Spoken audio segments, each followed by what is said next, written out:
Welcome to episode 23 of the Take Two podcast, After Dark, where today we are reviewing Thursday Murder Club.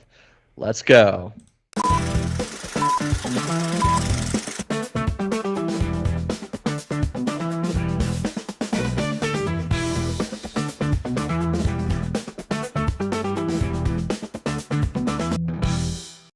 Here we go, Kenny. It is late. We both have our drinks on us. We're ready to discuss a cozy mystery movie that came out on Netflix. And one of our most valuable viewers recommended this movie to us before she'd seen it.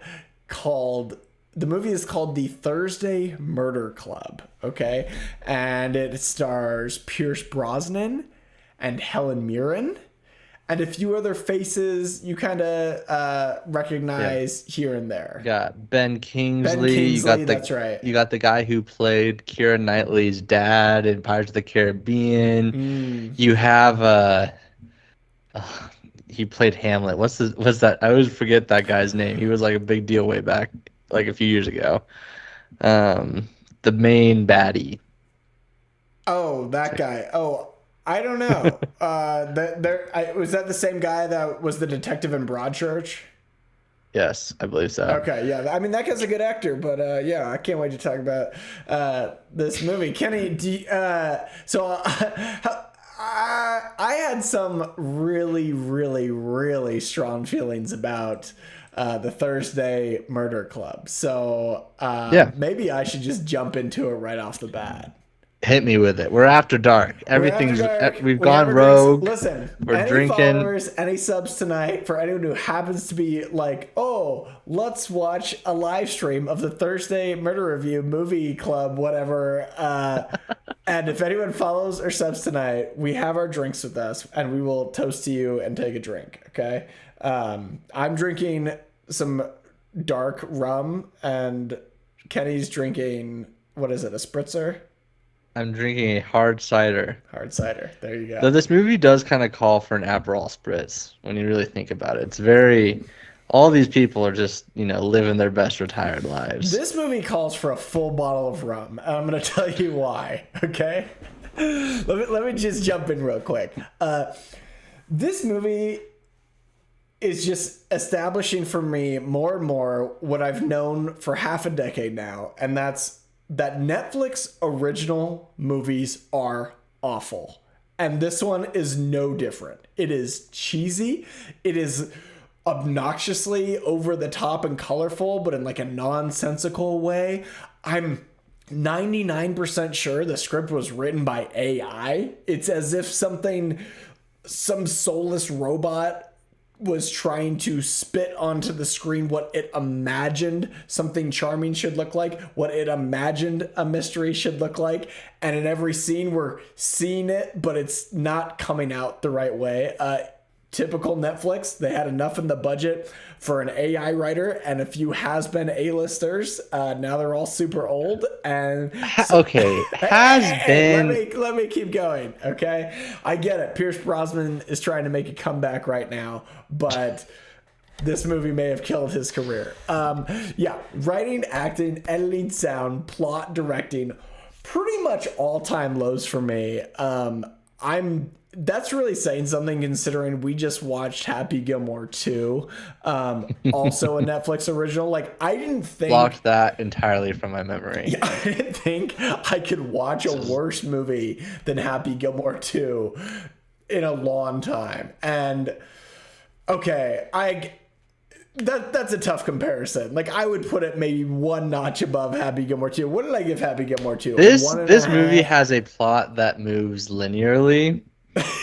Which automatically should give it probably like 1.5 points more than Happy Gilmore. Okay, it's above Happy Gilmore. I think I gave Happy Gilmore a 1.5 out of 10. We'll get to my rating on this one. I'll say it's above that, but that is not saying a whole lot. It took me and Lauren 3 sit downs to try and finish this movie because it was so boring and just so bad. We were constantly laughing and pausing the film and rewinding to just like mock how poorly scenes were being done, how bad writing was being done, how bad acting was being done. And we were like pausing scenes, mocking it, laughing at it. And deep down, the whole time I was just hoping, like, oh man, I hope this movie gets me. Like, we are just throwing this thing through the wood chipper, me and Lauren are. And I'm like, I really hope like it hits me with a twist. I hope like I'm missing something here. I hope like I'm overlooking a lot. Nope. The flattest, most boring, like easiest to follow mystery with no suspense, no anything I've ever seen. I've been angry for multiple strings of days now having finished this film. And so I'm really upset. And before I turn it over to you, I have to lead in. After Happy Gilmore 2 and now having watched the Thursday Murder Club, I have to say both these films are certified fresh and got fresh ratings on Rotten Tomatoes. We are either the dumbest society on earth and we are growing to be the most stupid people I've ever even imagined we could be, or my conspiracy, which I am sticking by, is that Netflix is paying for positive reviews from people who are certified Netflix reviewers and to boost these movies, right? We are talking, Kenny, I know you blocked it from your mind. Happy Gilmore 2 had a fresh rating. That's enough right there. It had a fresh rating and was higher rated than the original Happy Gilmore. And it's one of the worst movies I've ever seen. This movie is far and away the worst mystery film I've ever seen. Whodunit film. Ever.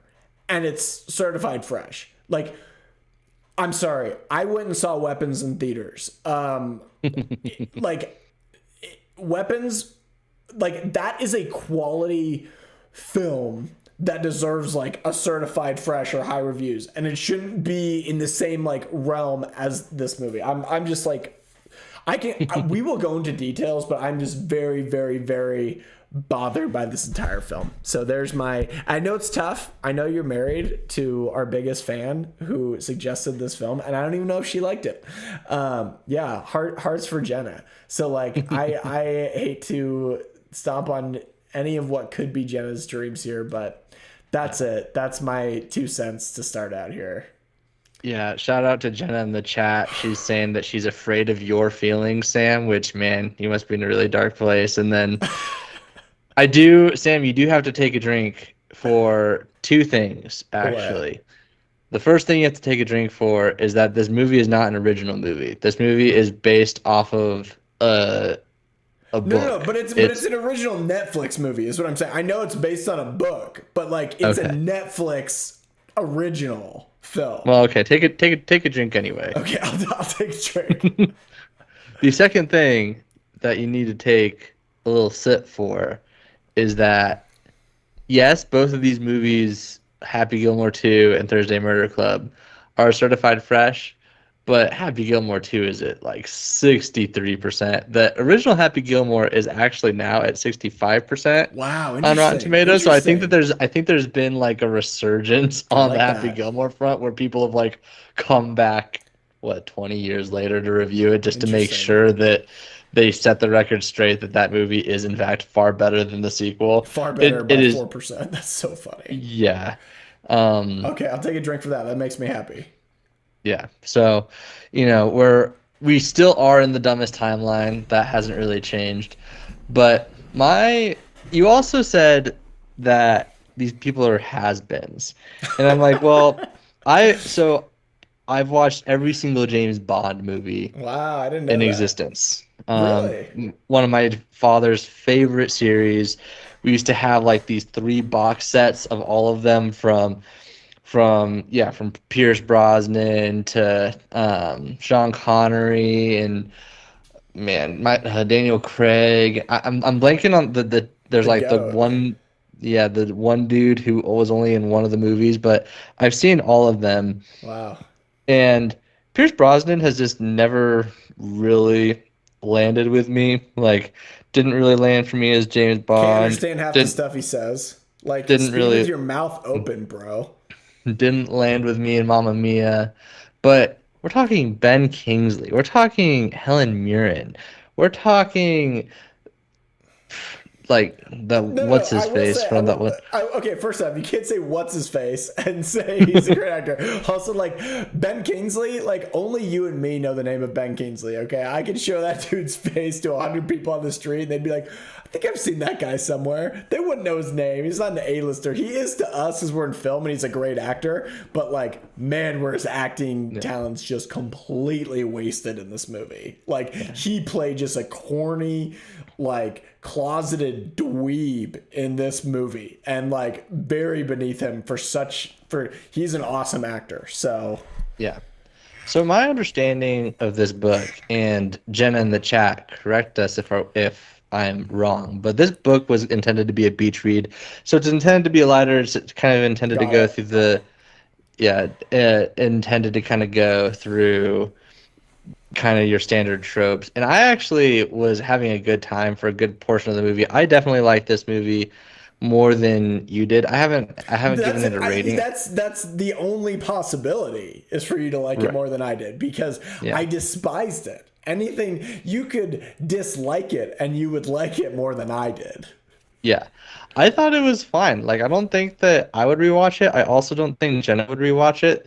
The thing that really kind of did the movie in for both of us was the ending, just like all the things that were then rushed at the end, which this that is I've seen this now in several of these, like whether it's a mini series or any sort of whenever they're doing a murder mystery. I would even say that I felt this way about Murder on the Orient Express, the new one, where it just wraps up far too quickly and there's so many holes. And it's like, no, a murder mystery, the third act is what you need to take the most time on, in my opinion. That's, you want that scene in the drawing room where the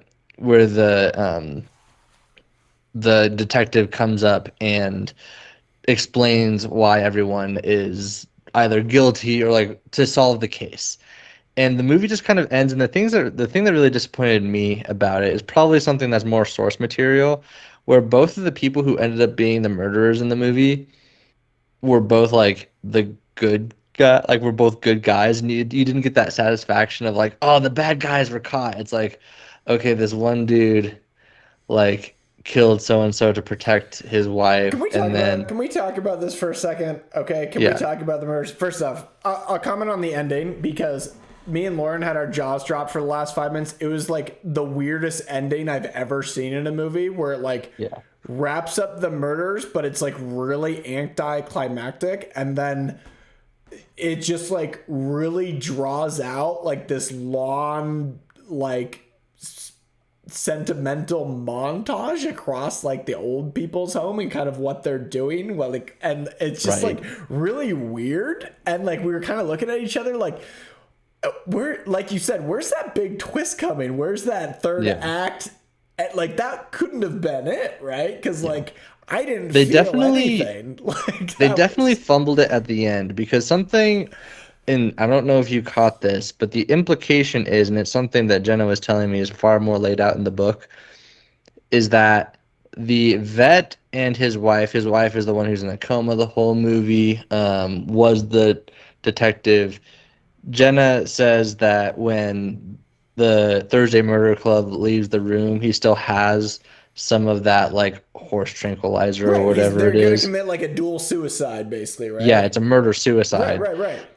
which they like hop, skip, and jump over to where I was like, wait, are they both dead? Or are they having like I thought they were literally having a funeral for some dude who was just in prison because his wife had passed away, No. That and I was so no. confused. We also paused it for many reasons in that scene. Like the implication was clear enough to us that it was going to be a murder suicide, but it was also like there were so many problems with that we like we were like spiraling. We were like, okay, first off, this guy is a murderer who was protecting his wife, who was also a murderer, technically, and they Right. both murdered for good reasons, sort of, Yeah, they were whatever. both vigilantes, I Yeah. guess, for Okay, lack of a great. better word. So, a few things about that. First off, like, they're pretty. First off, this woman's in a coma. So, what if she wakes up? Like, this is not necessarily her decision. So, the Thursday Murder Club is essentially like co signing off on this person murdering his wife. Like, who, Yeah. like we were like, and they try and like pass it off as really sentimental and like thoughtful, and we're like, this is like pretty disgusting. Like, what is happening here? Like, and they're just like totally chill with it. So like, I feel like And the that's fact just, that Helen Mirren also kind of suggests it. yeah, totally. It's Like, she like looks at the drawer and crazy. she's like, oh yeah, I see what you're saying. I got you. No, it's okay, that's the first problem with it, is like just confusion. And this is how we felt throughout the entire film. There were these moments like this where we're just like, wait, what are they implying, or what's going on here? Like, they can't possibly be doing this. And it just keeps going forward like that. So yeah, so that's problem number one. Problem number two, which is really weird, is that he's like, oh, I understand you have to go to the police with this and like out us as murderers after we died. She's like, yep, I do.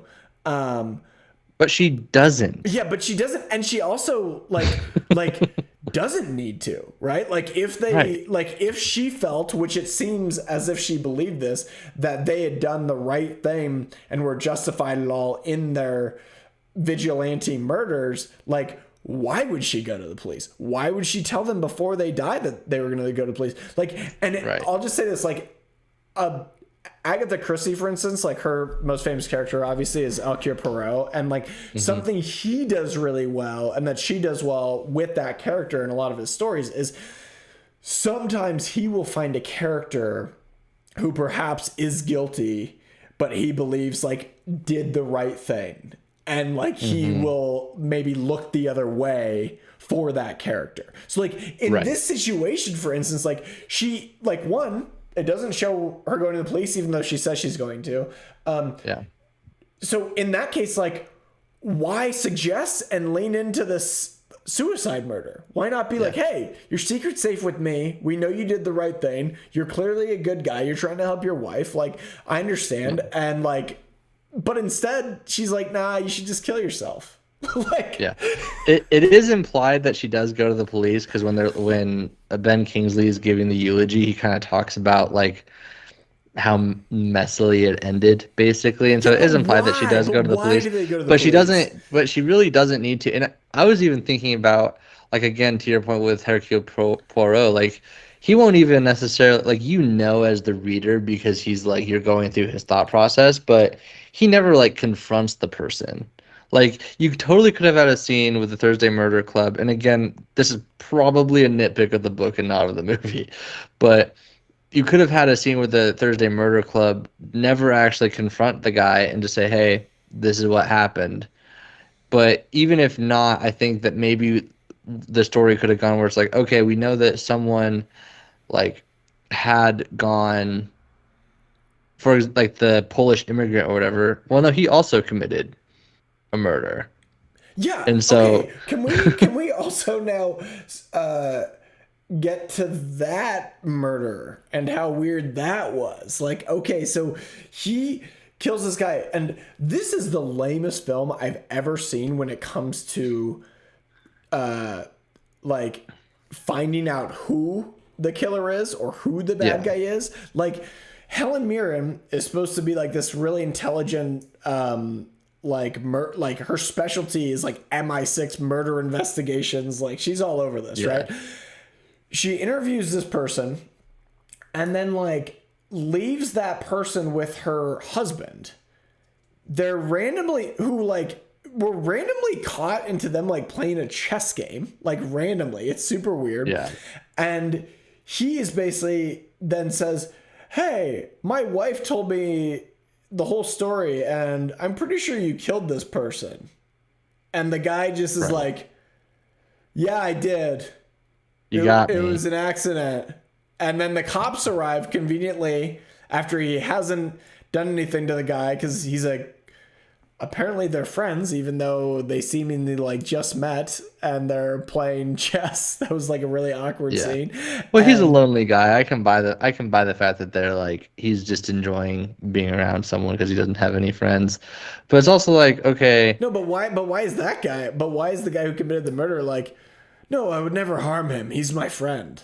I'm like, dude, like, what are you talking about? Like, you just met this guy. Like, you just confessed a murder to him. Like, you don't know this dude. Like, So that was the lamest thing I've ever seen. Like, he didn't even deny. He was just like, yep, you're right. You got me. And then the guy has like dementia, so he forgets. And we're like, oh my gosh, maybe he forgets. They come and they're like, everything was so convenient in this movie. It was like, oh my gosh, this was the funniest thing in the whole movie. We were like dying laughing on the couch. He's like, you forget that he records all of his chess games with a secret recorder so he can figure out strategies later. Here's the recorder right here. Watch. I hit rewind. Play. There's just conveniently saying, the perfect sound clip. Okay, so you guys have been playing chess for an hour and a half. And you managed to find his confession on an old school listening recording device randomly. You just randomly, in front of everyone, hit rewind. Everyone says you hit play and you go, huh.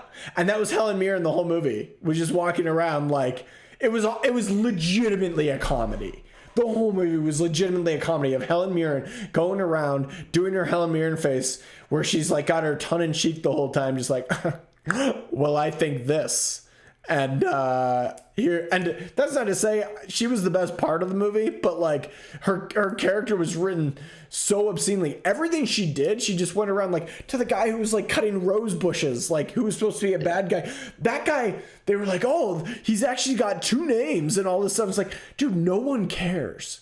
Like they were talking about characters off screen and mentioning names the entire time that like no one cared about. And she finally goes there. It doesn't have it. The movie doesn't have.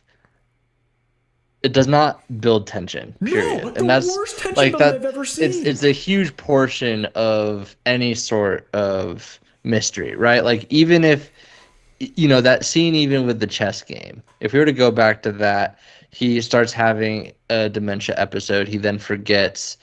The guy, whatever, gets held in prison, and then even if it were something that like Helen Mirren were to remember, like the next scene or whatever, right, they could have done that and be like, oh wait, actually I forgot that he does this thing, goes back and finds the recording, instead of just being very conveniently able to do that. Oh, Kenny, you think that's convenient? Kenny, you think that's convenient? Well, how about this? How about Pierce Brosnan's son is like a really aggro ex-fighter in the film, okay? And he's kind of upset, but he's kind of a celebrity, so people like him. It's really, really strange. He's the person you most suspect throughout the film. So you're like, okay, this guy couldn't have done anything, but he has a high point of interest. At one point, when the second guy is murdered in the film, he is brought in for questioning. And we're like, oh my gosh, like really, you're like, this guy maybe could have done it. He seems really shady. They bring him in and he's like, they're like, where were you when this murder occurred? He's like, I don't have to tell you. I'm not doing anything. He's like really adamant about it. Pierce Brosnan bursts in dressed like a clown. Like just looked ridiculous. Like there's no part of this movie I could take seriously. Bursts in, he's basically like, I'm his lawyer. And they're like, you're not a lawyer. He's like, so what? And then he's like, son, now you should tell them where you were so you can clear yourself. And he's like, because I'm your father. Because I'm your father. Oh, okay, Dad. Well, I was banging this chick. It was actually I was sleeping with some other dude's wife. Yeah, I was actually having an affair with the guy's wife who died or whatever. And he was like, and they were like, oh, great. Well, that's good. And they were like, is there any way you can prove this? He's like, and this is supposed to be a big aha moment. He's like, oh my gosh, you know what? There is a way I can prove this. Give me my cell phone real quick. Look, I took a selfie of us in bed. And after we did it, who knows how many times, I took a selfie of us. And there we are smiling. And look, right there, on the photo, not even an option on any phone, right on top of the photo is a date and time stamp. Right. It's And he's watermarked. like, look, and they're like, oh, well, I guess you're cleared. Yeah. That's great. Okay, see you later.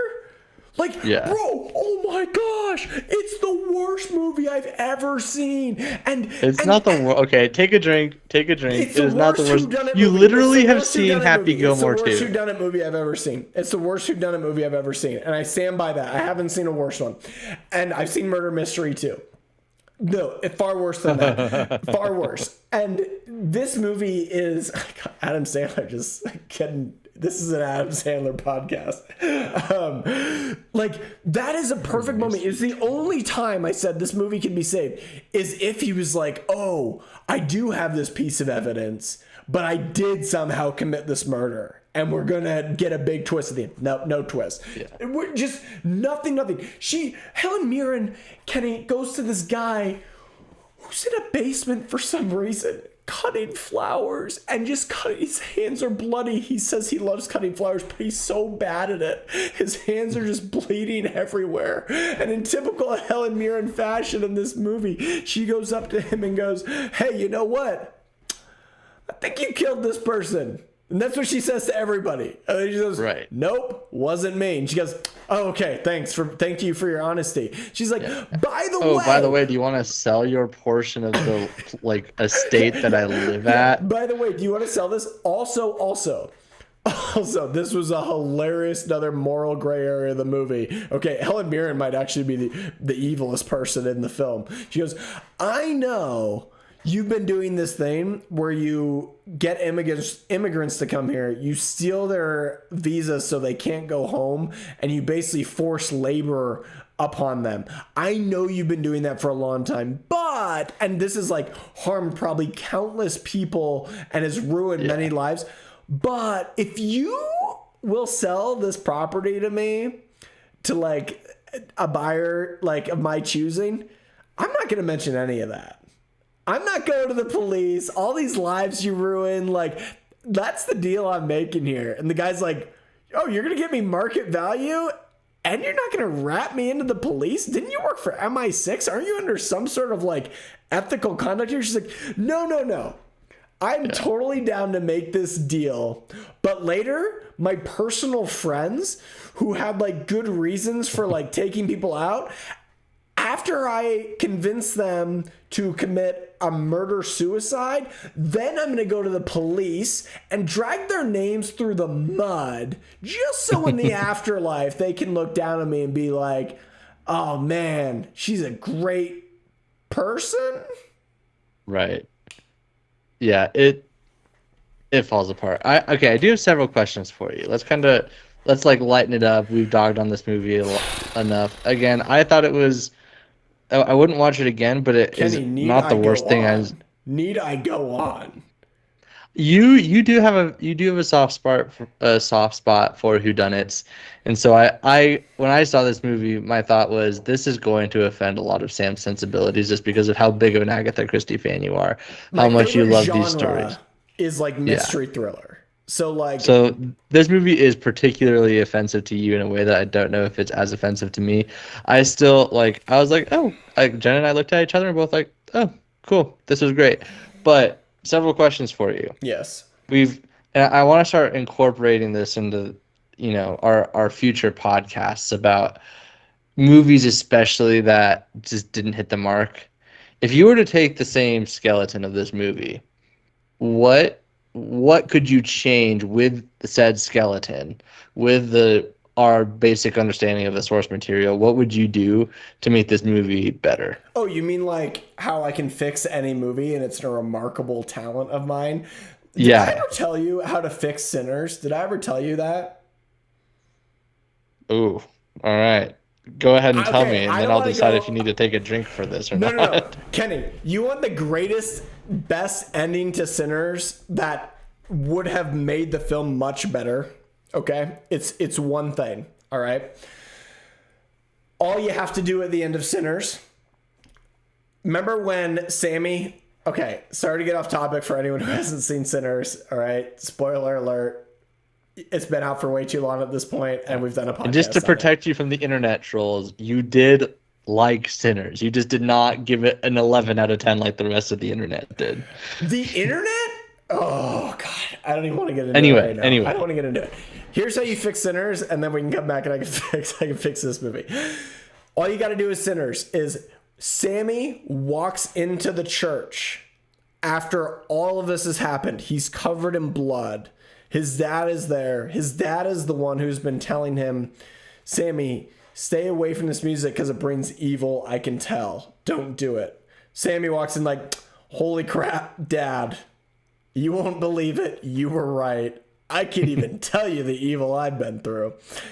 And his dad has a guitar and his dad has the Bible, one in each hand. And Sammy takes the guitar and leaves. And we get a flash forward to him years later in the future, and he's just playing jazz in a club. Okay. How you fix that film? He takes the guitar. He also takes the Bible. Ooh, interesting. Yeah, that's good. Because he has to take the guitar because he becomes like the most famous, like the father of rock. But now we also get a full circle with his father, and he's saying, wow, Dad, I actually respect where you're coming from. I get what you were trying to do for me. Now we're shot in the future when he's older and he's playing at a club. He is wearing a collar. He dresses like a preacher when he plays.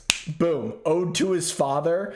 And that also tells us that perhaps he's been that Bible and the stuff his dad has preached to him has protected him throughout his life. But he also has not given up music. Yeah.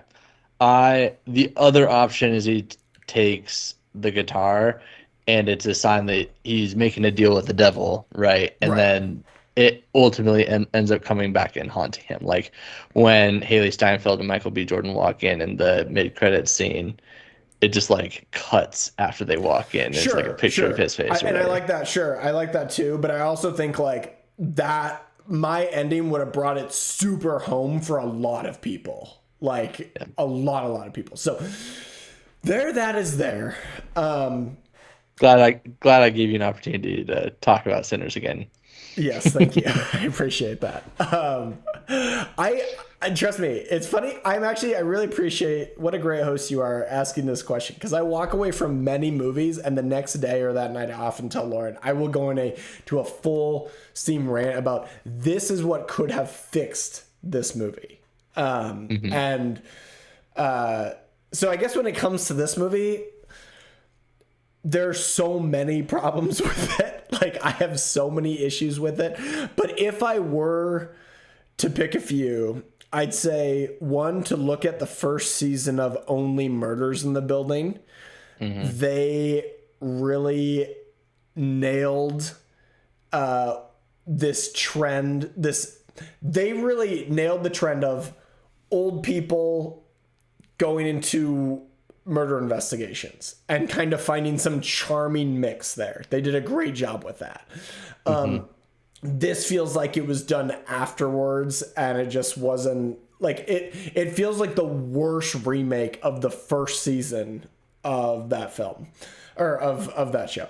Hot take, Sam would have enjoyed the book. I probably would have, right? Books are almost always better than movies. Like, and especially I would say that's the case for most mystery movies, but unfortunately Netflix does everything dirty, and you can love a book and hate the movie. And I think that's totally fine. Everything, it's way too corny. The movie's way too corny. There's not really a lot of charm. There's not a lot of character development. I think you said it best, where it's like there's no tension build like at all. We went over like the reveals. The reveals are awful. No surprises. Like very strange that like the lady who joined was a nurse, and they were like, oh, welcome to the club, and they were treating her as if they'd known her for like years, like within a day or two. Like just a lot of strange sticks, a lot of like character shifting tones. Like there's so many issues with this movie. Like I can't even just pick like like, how do you fix this movie? Never make it. Like, that's where we're at this point. The one, you know what, the one pro I'll give to this entire film is the main location, the building and the setting they selected. It was beautiful, but it also works against the movie in a sense because it appears to be a really high end retirement home. Like, they have ridiculous classes with like ponies and male model, like painting classes, right, just ridiculous stuff, where it doesn't make a whole lot of sense that the guy wants to rip down this castle and put apartments. Like, dude, that building's probably worth like a ridiculous amount that you could never replace with apartments, and these people living there are probably paying them. So even the best part of this movie, the setting location, still works against it. Like, that could be considered like picking. Like, there's certain things that's like, I hear your point, but that at that point it might be more like picking nits. Like, you need to have something that's a motive force. We were stopping Kenny like throughout the film. Me and Lauren were like constantly, we were pausing the film like, this doesn't make sense why he wants to do this. Like, this is like this is clearly worth like a ton of money, and it's like generating a ton of income. Like, it just didn't make sense to us. It would have made more sense had the place been like a really run down castle for people who who clearly didn't have money. Like, all these people seem decently well off. The flats are crazy, right? Like, it just doesn't it doesn't make sense. So also, a trade unionist, like Pierce Brosnan being a trade unionist and being able to, like, after he retires, afford something like that is just a very funny thought. Like, can we even get, I know I bashed on the movie, just one or two more quick things.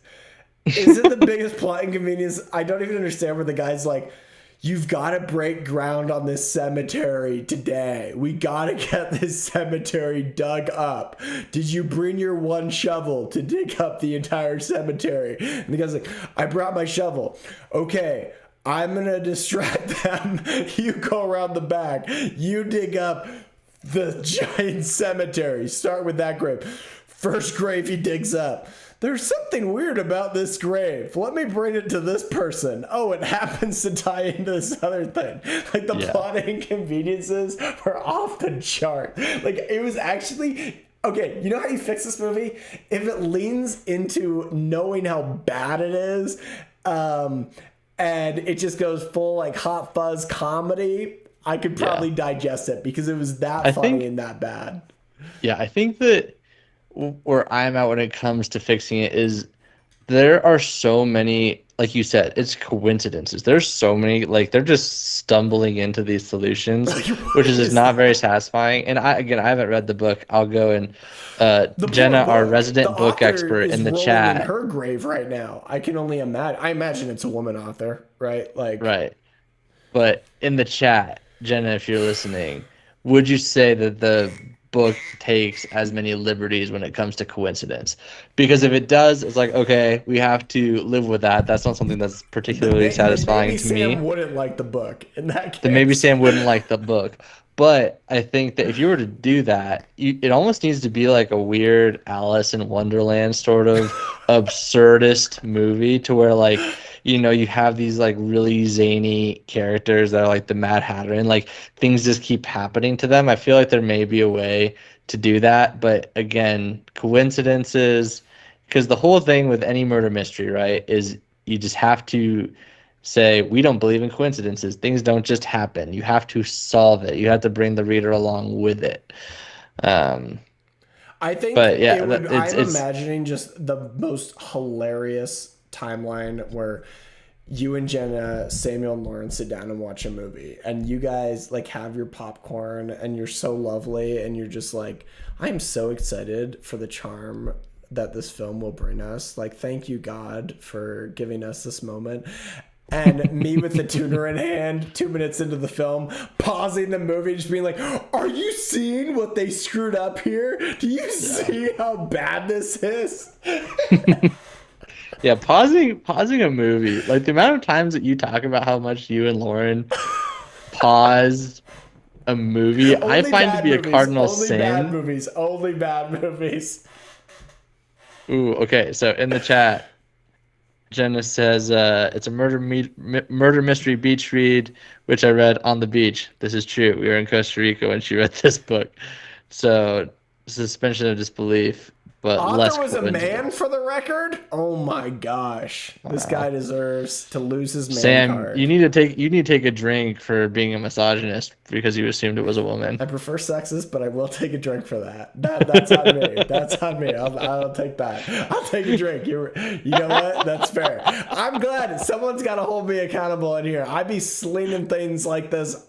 I be just slinging accusations like unchecked all over the place. We need someone in the chat, a moderator. Jenna's coming for blood in the chat. Yeah, She's sitting behind me. I can feel her fuming. Oh, this is my moment. I'm gonna get Sam so bad right here. The other question, the fan favorite question, is on your woke-o-meter. How woke is this movie? From sleepy to on Adderall.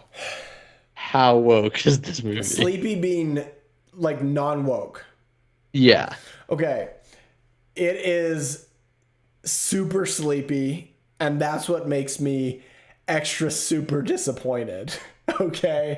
Is because you can't rag on yes, it. For no, 100%. Similar to Happy Gilmore 2. When I see an awful movie that has zero wokeness, so as you put it, super sleepy woke, and it's that bad, it makes me so extra upset. Because for someone who you will get bonus points just for not being woke, for like, I'm already giving you a head start, right? I'm the guy who's like, we're on the panel of the ACT, and I'm like, hey guys, I've got an idea.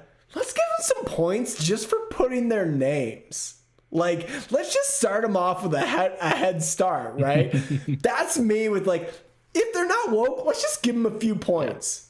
Yeah. You start at like 13 or 12 or whatever, on the ACT. yeah, exactly. So like that's where you start for a movie for me. You're at a 12 out of 10 on a movie for me. And you lose.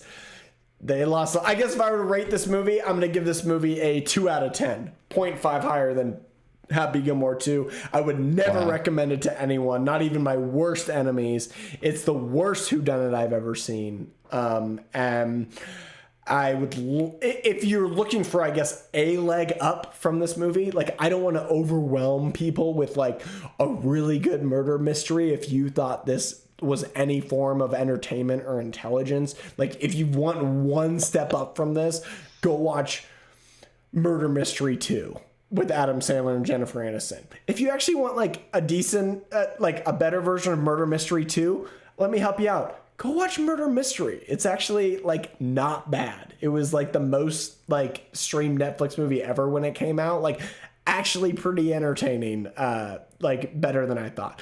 And you'll like this, because I know, Kenny, you have like a secret love therapy session with Rian Johnson. This movie, I will tell you, I'm super love-hate with Rian Johnson, okay? Like, I'll call every movie like I see it. Like, I give no director a pass. But I will say this, Kenny.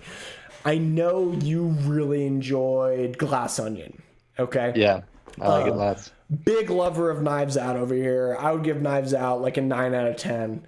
Glass Onion for me, like, we'll get to that. Like, hopefully we can do a whodunit, like, best. Glass Onion, spoiler alert for me. Before Wake Up Dead Man, we will rewatch and do retrospectives on both movies. Okay, I'm good with that.